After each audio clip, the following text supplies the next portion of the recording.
সার্বজনীন দুর্গা মন্দিরে মা বোনেরা যারা আসছেন আপনারা অনেক আনন্দ উল্লাস করে নিজের অন্তর থেকে মা দুর্গাকে দেখতেছেন এবং আপনারা মনের দিক থেকে আপনাদের যে কামনা বাসনা যে প্রার্থনা সেখানে করতেছেন।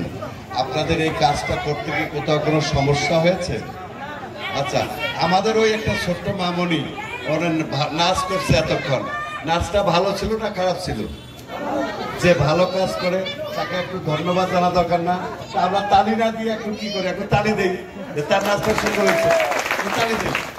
আমরা এই দিদিরা বলছে মোর কথা তালি দেয়নি, আমরা একটু সবাই মিলে আরেকবার তালি দিই।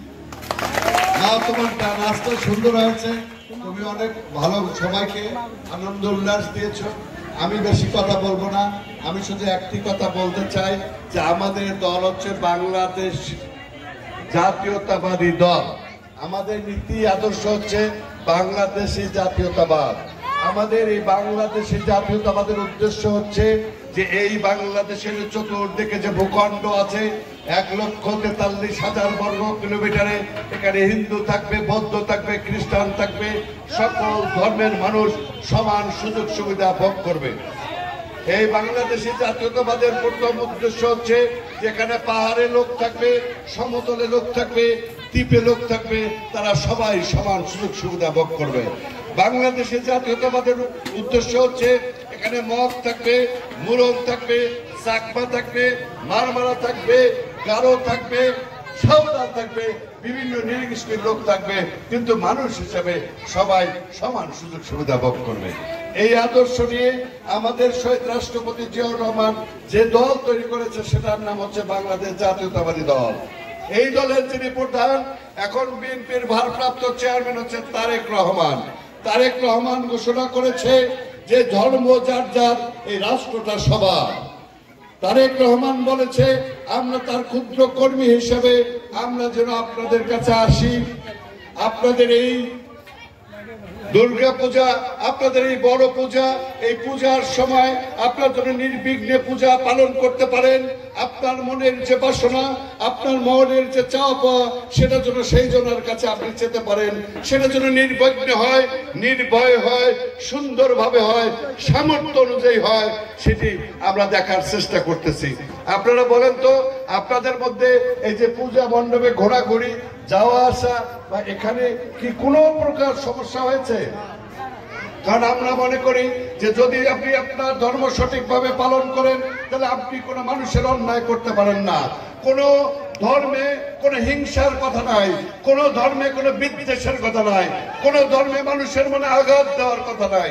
অতএব যদি আমরা এই দেশের যারা মানুষ আছি, হিন্দু, বৌদ্ধ, খ্রিস্টান, সবাই যদি আমরা, মুসলমান সহ সবাই যদি আমরা নিজ নিজ ধর্ম সুন্দরভাবে পালন করতে পারি, তাহলে আমরা মারামারি, কাটাকাটি, খুন খারাপি, মানুষকে ঠকানো, মানুষের উপর নির্যাতন করা, মানুষের নামে বিচারের নামে প্রহসন করা, গ্রামে গঞ্জে সালিশের নামে মানুষকে ঠকানোর চেষ্টা করা, এটা আমরা কি করতে পারি কোনো ধর্ম পালন করে?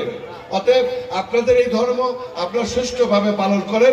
আমি শুধু আপনাদেরকে এইটুকু বিরক্ত করলাম, আর বেশি বাড়াবো না। শুধু একটা কথা কই ভাই, মুজাতে আসছেন তো মোর পরিচয় আছে না, মোর নাম কি?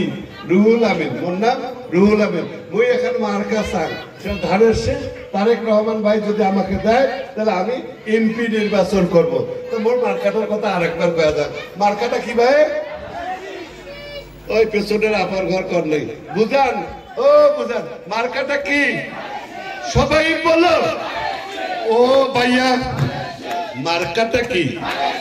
ও কাকা, আরে মার্কাটা কি? এই ধানের শীষের যে আদর্শ, সে আদর্শ হচ্ছে সার্বজনীন পূজা মণ্ডপে আপনারা যে এসেছেন, আপনাদের কাছে তারেক রহমানের শুভেচ্ছা আবারও জানিয়ে আমি আমার কথা শেষ করলাম। ভালো থাকেন, সুস্থ থাকেন, সুন্দর থাকেন। আপনাদের এই দুর্গা উৎসব কালকে হয়তো বা শেষ হবে। এই দুর্গা উৎসবের পর আপনি আপনার কোলের লালিত সন্তানটা যেন ভালোভাবে মানুষ হয়, আপনার পরিবারকে নিয়ে যেন আপনি সুখে শান্তিতে থাকতে পারেন, এই কামনা করে আমি বিদায় নিচ্ছি। আপনারা ভালো থাকবেন। শুভেচ্ছা সবাইকে।